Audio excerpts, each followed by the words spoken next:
Hank, I think there's no question that this country now has come to realize that, how great a ball player and person you were and with some of the things you've accomplished. You really have become a complete icon, I think, in a lot of ways. But I'm not sure people really understand how successful you've been in business. Mm-hmm. Where does that come from, and what are some of the things you have going on? Because you've been almost as successful off the field after your career's waving over as you have on the field.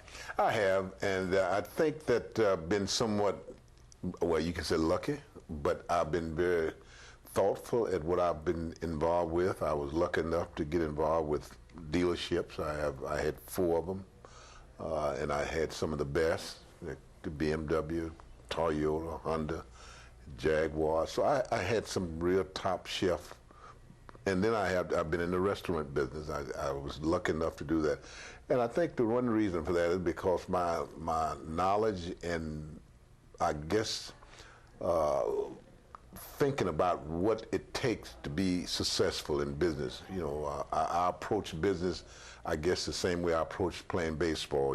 I looked at it as being someone to put in hard work, and I met some people who have helped me down through the years, and I'm very grateful for that.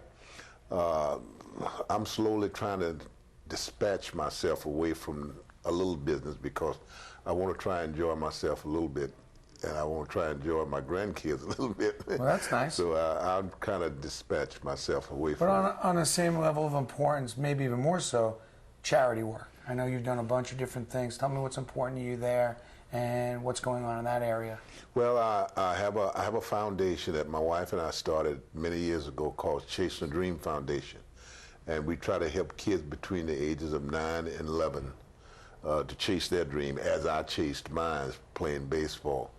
And we've been able to help over 755 kids. And the big thing about that was the fact that we were lucky enough to be friends with the President of the United States, and I'm talking about Mr. Clinton.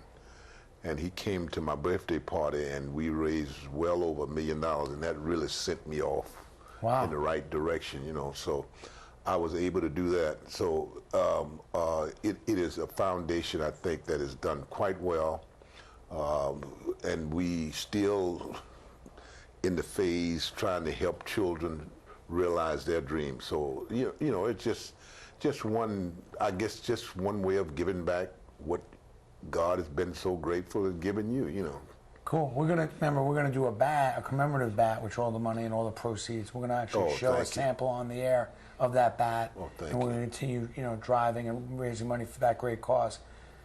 Were you a collector as a kid? I know you're a collector now, or a saver, or? No, I never was a collector. I wished I had been. Never. I remember sitting in the presence of Ty Cobb in Milwaukee Stadium one day, and I sat there for about 45 minutes with my mouth open listening to him talk about hitting, and I didn't get him to sign one thing. I've been in Ted Williams' presence. I've been in some of the other guys. I just have never taken it upon myself to be someone who collected autographs. In fact, I don't have anything of my own right now. Everything that I have, I've given to the Hall of Fame. Everything. I don't have anything. I don't have the bat, the ball. I don't have the ring that I was fortunate enough to win a championship with. I don't have my 2 silver bats that I was fortunate enough to win batting titles with. I don't have my most valuable player trophy. I don't have all that's at the Hall of Fame? All that is in the Hall of Fame. That's very generous. So I've given everything that I had to the Hall of Fame. And the reason for that is I just feel like I played for the public, and they need to look at it. They need to see those things, because I didn't need to lock it up, sell it, or give it to anybody. I wanted to put it where thousands of people would go to Cooperstown and look at it, and at least they might say, oh, that's Hank Aaron's ring when he won the pennant in 1957, or they can see the most valuable player plaque.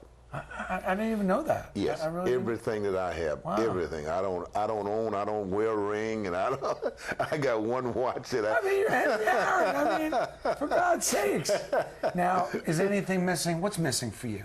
Anything? I don't know that anything missing. I've been, to be honest with you, I really have I've enjoyed myself the last few years. You know, really, as you mentioned before, I was fortunate enough to be in business.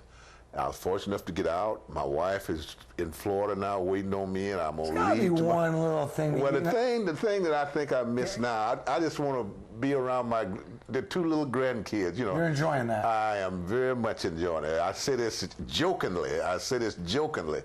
That if I had known that they were as much fun as they were, I would have had them first and had my children first. I can hear you on that now. If my kids grow up, I can imagine that to be 100% true. Now, are you going to many games still? Are you still following? I follow the Braves, yes. In fact, I am still somewhat connected with baseball. You know, the commissioner wanted me to be connected with baseball and try to isolate in some way to try to figure out why we're not having as many minorities, American minority, black playing baseball that we had a few years ago. And do you have that answer? And I don't have the answer now, but I'm going to work on it. You know, I think I have part of the answer. I think I have part of the answer. It's, you know, it's just like everything else. You know, I think that if you look at the basketball, which these kids yesterday had a basketball draft and they had a football draft, and I guarantee you a lot of those kids can play baseball. Yeah.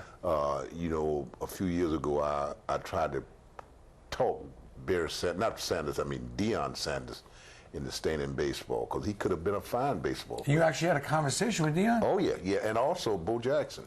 I tried to talk to him about staying in baseball. But see, that's the competition that the other sports have, you know, and we have, baseball has, no question about it, that we have the best pension, and you know, there is no way that a kid's going to play 23 years in football. I'm not taking anything. I love football, but there's no way someone is going to play 23 years. I played 23 years, and I'm walking around now. You know, most of the football players, they either got bad knees or something that happened. You know, so I would like to see them. I would like to see baseball get a crack at having their share of athletes that committed to them to play the game of baseball. You know, because we do have one of the greatest pension plans in all of baseball, in all of sports, really. And we have, you're right. That's true. Yeah, we have one of great. It's great. It's second. It's first. I don't know of any other, any sports that have a great pension plan as we have. You know, and we also have the ability for players can play for a while. You know, I mean, you can play for 20, 15, 20 years and make a very good living. You know, so I'm just going to try to help and try to see what it is that we can do in order to get kids back playing. You know, baseball is a very, very expensive game, you know, no question about it. You can take a basketball and you can put it up here in your office and you can shoot it, you know. You can take it out on the streets, but you can't do a baseball game like that. You got to have the You need the organization, you need the equipment, you need all that stuff. Bats and all that, yes. By the way, is there a player in the game today that you see yourself in that reminds you of you? It's funny, I always look at you when I think of your game in that home run derby. Yeah. It's always so quiet, reserved, and so proper. I mean, so respectful. Home run derby. You know, when I think of home run derby, that's a little bit of my remembrance of you as a player. Yeah. You know, I just, you know, and it's hard to find a guy that plays the game on the level you played at that takes an approach like that. You know, I mean, you're just so respectful in that, program. Thank you. Well, you know, I see one player probably, as far as his mannerism, his approach at hitting the ball, kind of reminds me of myself a little bit. The kid that, and I can't think, he used to be with the Yankees, and now he's with the Chicago Cubs.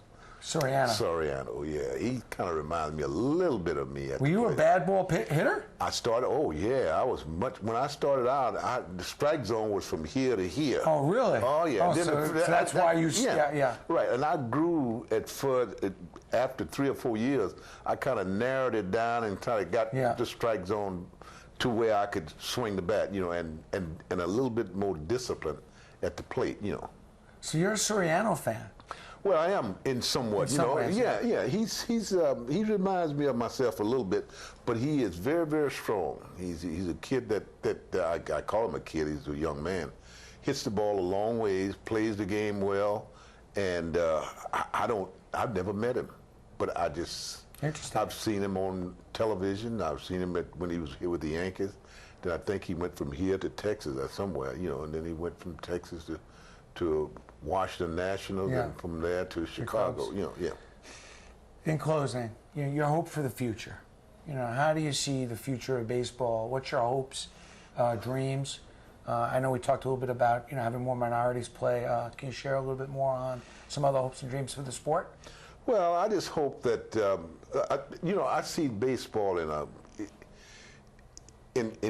the hands of a commissioner, I think, that has done a great thing. You know, Bud Selig. I think he has done magnificent things. He made a lot of money for the owners. He changed all of these formats that we had for a long time.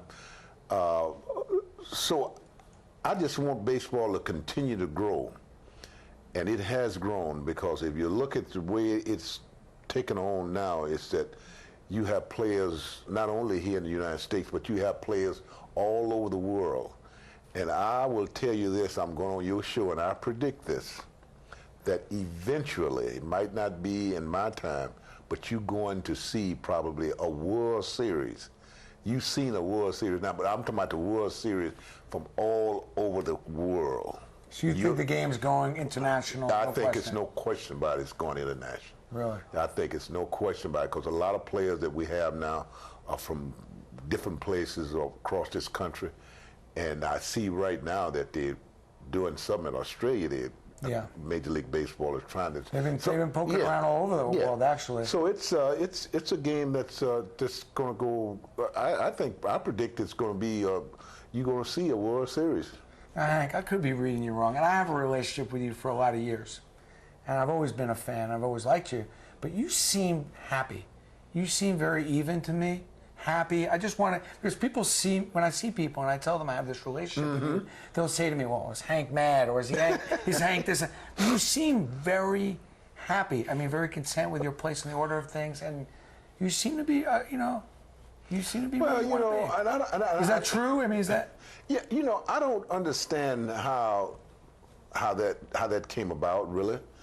Right after I finished my career, and after 23 years.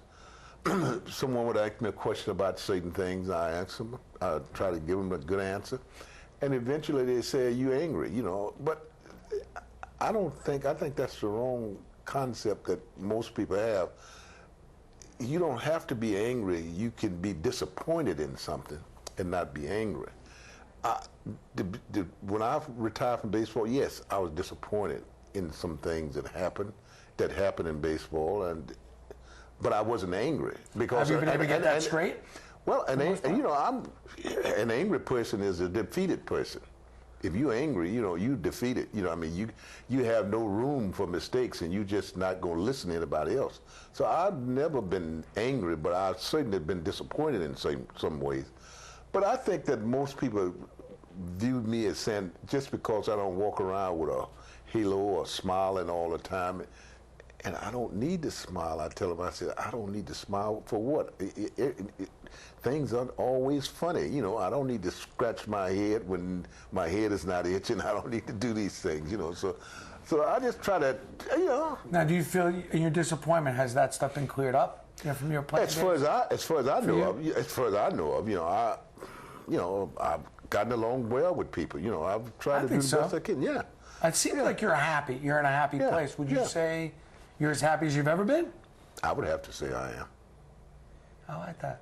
Thanks very much for joining us. I appreciate it. Thank you. Thank you. Thank you.